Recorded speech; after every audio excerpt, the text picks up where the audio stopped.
Yesterday we started a conversation about the comments by Mameloko Kubai. Mameloko Kubai is the Justice Minister, was speaking at a Maintenance Matters community event in Mfuleni on Tuesday.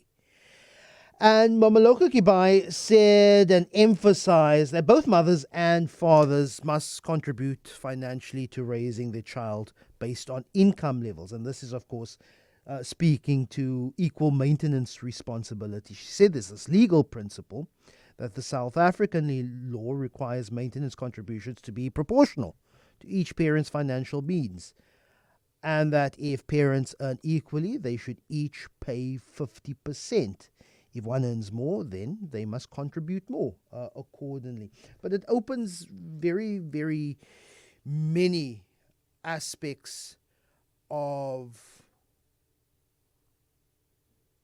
human interaction. I've not been. I have know very little about the maintenance system in South Africa. I have friends who have cohabiting agreements, and yes, I have friends who sometimes get into maintenance disputes. I also have friends, in terms of my male friends, whose children are withheld from them. I also have woman friends, even though there is a cohabiting, there's a co-parenting agreement, and they both contribute equally to the upkeep of that child. I know that the mother has to do so much more, because they're the ones, invariably the child would live with the mother, many and most cases. And so it's the nighttime wake-ups, it's the getting up early to pack a lunch. It's simply just being in that space. And then I sometimes also wonder, is the 50-50 principle also then fair if mothers generally do a lot of the raising and nurturing work? But I want to flesh out this with Gary De Silva. Is the chairman of Fathers for Justice South Africa. And I know that, Gary, that the law, the letter of the law, does not necessarily equal the spirit of the law and the human interactions, simple humanity come into play here. But what's your response to the minister simply putting out a reminder? Look, if parents earn a reasonable equal amount, they both have to contribute 50% to the raising, the upkeep of this child. Gary, good morning. Good morning, Lester. Thanks very much for the opportunity, and welcome to your guests and your listeners. Lester, listen, that's the first that I've heard, and if that is the attitude of the minister, it is so refreshing. If he's saying that 50-50 maintenance is the de rigueur, then we are in full agreement with that, and that's what Fathers for Justice has been campaigning for the last 22, 23 years, is that contact care, guardianship and maintenance in the absence of violence, abuse and neglect must be on a 50-50 basis. There's no superior parent. However, the reality is that we are consistently and continuously dealing with fathers denied contact, where maintenance is used as a weapon for fathers to buy time with their children. And that is what we handle all day, every day.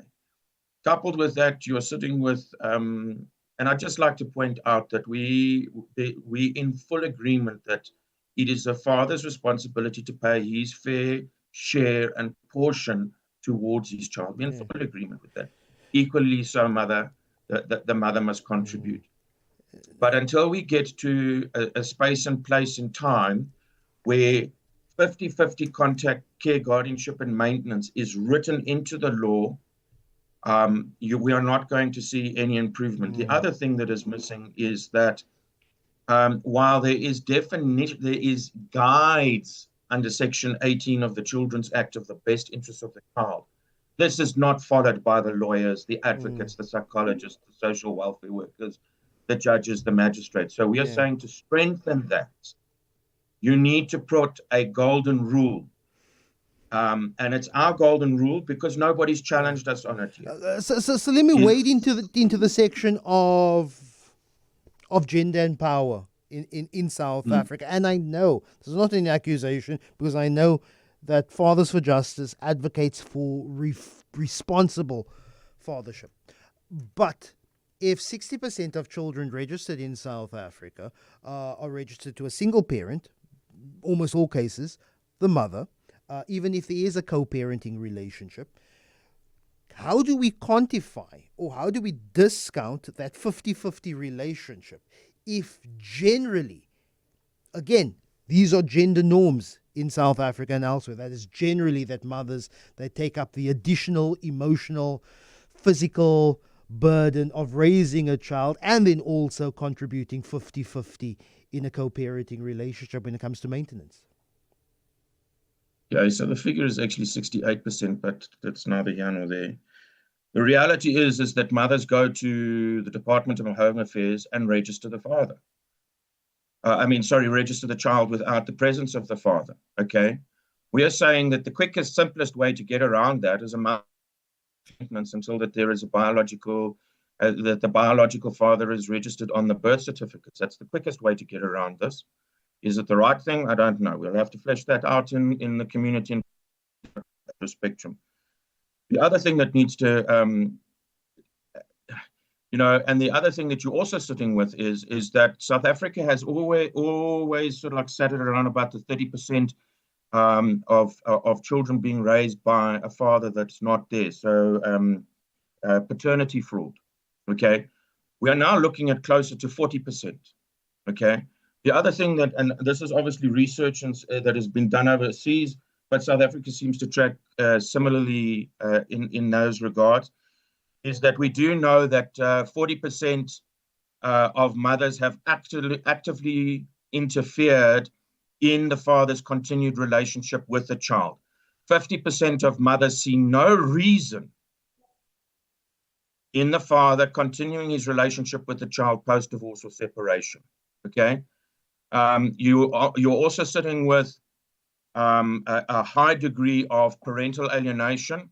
So 85 to 90% of parental alienation is perpetrated by mothers against fathers. And that was statistics that came out of the Sinnerville Center from Dr. Pinky Joy.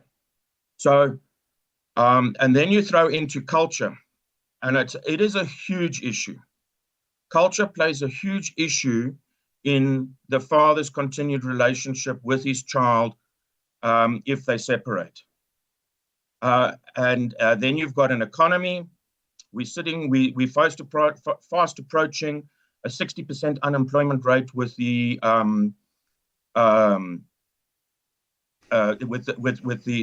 youth group in South Africa.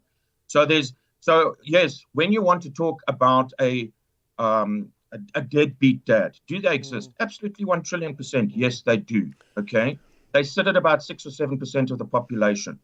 I sit with my phone ringing off the hook all day, every day, the whole day.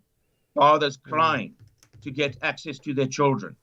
You're looking at the average cost for a father, if he has the money, let's put that out there. You're looking at between 1 and 5 million rand. Okay, over a period of 5 to 8 years, for that father to walk away, same as or worse off than what he was when he started out 5 years ago. So you can point the finger at fathers as much as you want. We have spoken to the Department of Justice. We've spoken to the Law Reform Commission. We've spoken to the Social Development Department. Yeah. And we are blatantly ignored. Very quickly running out of time. We have another interview.